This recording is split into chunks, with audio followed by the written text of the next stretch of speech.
Olá pessoal, meu nome é Anderson, um prazer recebê-los aqui no nosso canal. Hoje nós falaremos sobre o livro A Revolução dos Bichos, do escritor George Orwell, publicado no ano de 1945, um dos romances mais famosos e mais conhecidos do século XX, e que é uma crítica direta à Revolução Russa, ao stalinismo, ao socialismo real. Mas antes de continuarmos, eu gostaria de pedir a você que, caso ainda não seja inscrito, que se inscreva no nosso canal, que curta nossos vídeos, que acione as notificações e que nos acompanhe aqui no YouTube. O George Orwell, na verdade, é um pseudônimo para Eric Arthur Blair, que nasceu na Índia Britânica em 1903 e morreu em Londres em 1950. Ele foi jornalista, ensaísta, escritor. Ele combateu na Guerra Civil Espanhola ao lado dos socialistas, ele era socialista, apesar que, quando foi necessário, ele manteve uma postura crítica em relação ao socialismo, escreveu obras importantes e, sendo as mais conhecidas, a Revolução dos Bichos, né? Objeto de nossa análise de hoje, e também em 1984, uma obra que nós já comentamos aqui no canal. Eu estou aqui com a minha edição da Revolução dos Bichos, que é uma edição de bolso da Editora Globo, publicada em 2003. É um livro bastante pequeno, que vai te tomar 2 ou 3 horas de leitura, uma leitura bastante tranquila, bastante agradável, mas nem por isso uma leitura rasa. É um romance satírico, escrito de maneira alegórica, e a história se organiza da seguinte forma: nós temos a Granja do Solar, que é uma espécie de pequena propriedade rural, e essa propriedade pertence ao Mister Jones, que é um cidadão que é um bêbado, um relapso, um preguiçoso, que ele é recorrentemente negligente com seus trabalhos. Mas o fato é que essa situação incomoda muitos animais e um deles, um porco velho, conhecido como Major, um belo dia ele convoca uma espécie de assembleia, né? Uma espécie de reunião no período noturno, depois que os humanos se recolhem, né? Depois que o Mister Jones e os seus funcionários eles vão dormir. E nessa reunião, todos os animais da fazenda estão presentes. O major toma uma espécie de palanque, um púlpito no celeiro, e ele vai implantar ideais revolucionários junto a esses animais, sob a argumentação que os animais são explorados pelos homens, que os animais produzem os bens, mas são os humanos que gozam, que os humanos praticam violência para com os animais, e que se os animais trabalhassem para eles mesmos, expulsassem os humanos dali, eles seriam muito mais felizes. E evidentemente que os animais ficam bastante excitados, né, bastante alvoroçados com esses ideais. Essa sementinha ela vai germinar durante vários meses, até que ocorre um estopim. Durante um fim de semana, o Mister Jones ele vai para uma vila nas proximidades beber, e por lá ele fica. E os funcionários da fazenda, eles são negligentes, eles não alimentam os animais, e isso provoca uma indignação geral, e eles resolvem se rebelarem naquele mesmo dia, e eles tomam a granja e eles expulsam os humanos, né? Os humanos tentam impedir, né, quando percebem o Mister Jones, quando chega, e os funcionários, mas eles são acossados, né, eles são expulsos, e os animais celebram, e vai ter uma série de atos simbólicos nesse primeiro momento, né, que são a destruição dos símbolos de dominação, por exemplo, chicotes, cordas, cabrestos, todos são destruídos. Os animais também, eles instauram uma espécie de lista de mandamentos, né? E essa lista de mandamentos deveria ser seguida à risca. Eu vou ler para vocês rapidamente aqui os mandamentos, são 7. O primeiro é: qualquer coisa que ande sobre 2 pernas é inimigo. O que ande sobre 4 pernas ou tenha asas é amigo. Nenhum animal usará roupa. Nenhum animal dormirá em cama. Nenhum animal beberá álcool. Nenhum animal matará outro animal. Todos os animais são iguais. Na ocasião da Revolução, o porco major já havia morrido, logo ele não presencia a tomada do poder por parte dos animais, mas outros porcos, eles acabam por tomar a liderança. Nós teremos 3 porcos protagonistas. O primeiro é o Bola de Neve, que é um sujeito mais estrategista, mais inteligente, que a crítica, em regra, associa ele com o Trotsky, né? No contexto da Revolução Russa. Nós teremos o Napoleão, que é um pouco mais autoritário, mais pragmático, que ele é associado à figura do Stalin também. E nós vamos ter o Garganta, que é uma espécie de relações públicas, né? Que é um sujeito, um orador. Então, a partir desse momento, nós temos a divisão dos animais da fazenda basicamente em duas classes.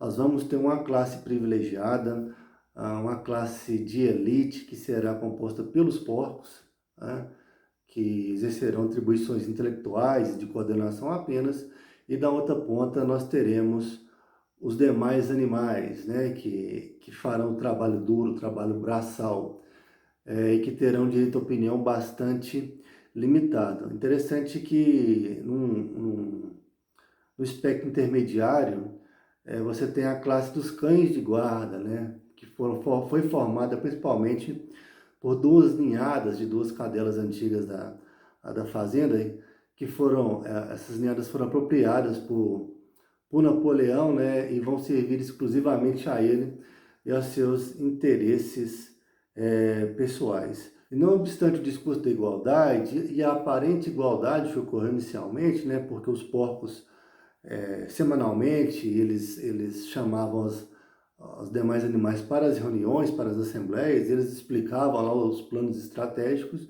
e os animais votavam, né? Cada um tinha direito a voto e referendavam a opinião de um e de outro. Com o tempo, essa igualdade ela foi desaparecendo, né? Os porcos começaram a se apropriar de certos bens que eram coletivos, por exemplo,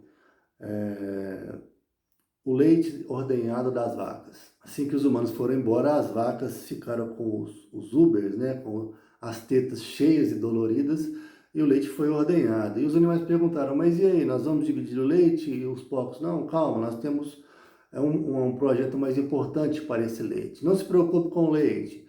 Aí tinha algumas macieiras e as maçãs caíam no chão. E os animais perguntavam, nós vamos dividir as maçãs de maneira igualitária? E os porcos, não, calma, espera, nós temos um projeto especial para as maçãs. E dessa forma foi se criando privilégios, né?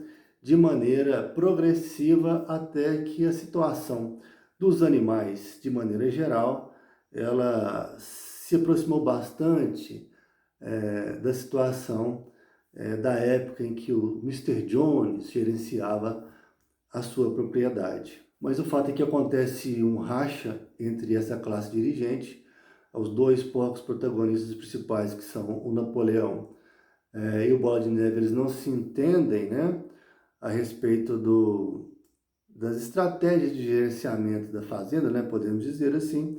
O Bola de Neve, ele tem simpatia por tecnologia, ele quer modernizar a fazenda, ele quer expandir a revolução, e por sua vez o Napoleão, ele é um sujeito mais doméstico, ele quer concentrar poder, de maneira que Napoleão expulsa o Bola de Neve utilizando dos seus cães adestrados, né? As suas ninhadas cresceram, agora são cães ferozes, e a partir de então será implantada paulatinamente uma ditadura. A partir desse ponto, o autor passa a fazer uma série de alusões ao socialismo real, ao stalinismo, como, por exemplo, o culto ao líder, né? Tudo que acontece de positivo na fazenda foi em razão de algum dedo especial, de alguma estratégia, da visão do Napoleão. E temos também, por exemplo, a criação do inimigo imaginário. Tudo que dá errado na fazenda, tudo que estraga, né, tudo que perece, foi sabotagem do Bola de Neve, que se aliou com os inimigos estrangeiros, que se aliou com os humanos, né, e durante as madrugadas vai até a fazenda enquanto ela dorme e sabota todo o trabalho que os animais realizaram honestamente durante o dia. Os mandamentos começam a ser quebrados, né? Acontecem expurgos. Um belo dia, Napoleão ele promove o assassinato de alguns animais que, teoricamente, estariam conspirando, né, junto com Bola de Neve, contra a fazenda. A classe dos porcos, eles se mudam para a casa grande, né, para onde morava o Mister Jones, e eles passam a dormir nas camas, e os bichos todos estranham, né? Aquelas transformações, mas sempre tem um argumento retórico para justificá-las, né? Por exemplo, você tem o mandamento original: nenhum animal matará outro animal. Aí esse mandamento ele é alterado, né? Nenhum animal matará outro animal sem um bom motivo, né? Não consumirão álcool, né? Não consumirão álcool em excesso. Os porcos, quando vão para a casa do Jones, eles descobrem um estoque de uísque e eles ficam maravilhados e enchem a cara, né? E ao longo da ditadura de Napoleão, todos os ideais revolucionários, né? Todos os princípios de igualdade que foram implementados no início da Revolução, eles foram esfacelados, né?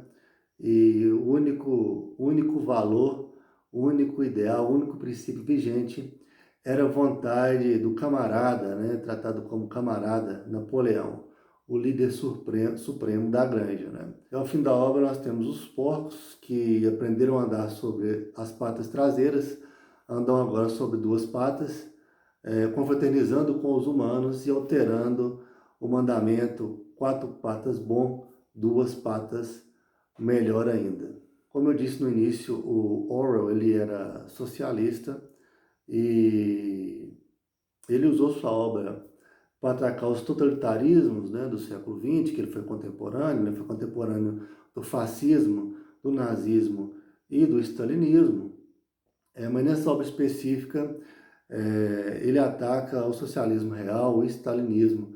Ele aponta as semelhanças, né, que ocorreram com o Partido Bolchevique, com os expurgos, com o culto ao líder, com a construção de inimigos imaginários, né, com os expurgos, né, gigantescos que os soviéticos faziam, que Stalin fazia, destruindo, né, assassinando todos aqueles que tinham opinião contrária. E apesar da própria esquerda tentar desvincular a imagem do Stalin, né, do marxismo, do socialismo, dizendo que o Stalin ele era fascista, né? Ele era totalitário e que ele era antimarxista, na verdade. O que importa é que nos termos práticos, o socialismo soviético, o socialismo real, ele foi um fracasso, ele foi um fiasco, mas foi um regime que vigorou por décadas, né, na base da opressão, desde a Revolução Russa em 1917. Mas o fato é que é uma experiência real da proposta socialista, né, das teorias socialistas. Mostraram que na prática não são lá tão legais como aparentam ser na teoria. E o que aconteceu aqui na Revolução dos Bichos, na Fazenda dos Bichos, né? O que aconteceu na União Soviética Stalinista, o que aconteceu em Cuba e em todos os lugares onde o socialismo ele foi implantado, é que se você tem uma formação assim que consolidada a revolução, né? Você tem a formação de uma classe privilegiada, né? Que é uma classe dirigente, seria a cúpula partidária, né? E para essa classe privilegiada nunca falta nada, nunca faltou nada. Nunca passaram fome, nunca deixaram de comer carne, nunca deixaram de tomar uísque. Então, pessoal, nós encerramos nosso vídeo por aqui. Espero que vocês tenham gostado. E se tiverem gostado, não deixe de curtir nossos vídeos, de seguir o canal, de acionar as notificações. Um abraço e até a próxima.